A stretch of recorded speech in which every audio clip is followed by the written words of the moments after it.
अति तेथे माती ही म्हण आपण अनेकदा ऐकतो आणि म्हणूनच आजच्या काळात अतिप्रेम, अतिविश्वास किंवा अति प्रामाणिकपणा याचीही अनेकदा माती होताना दिसते. म्हणून प्रत्येक वेळी इतरांच्या म्हणण्याप्रमाणे वागण्याची गरज नसते. आपला आनंद आपणच शोधला पाहिजे, आपले निर्णय आपणच घेतले पाहिजेत. कारण आपलं आयुष्य कसं जगायचं हे ठरवण्याचा अधिकार आपलाच आहे.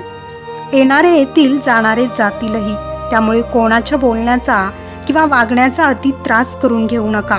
लक्षात ठेवा, कोण कसं वागलं याचा सतत विचार करत बसण्यात काहीही अर्थ नसतो.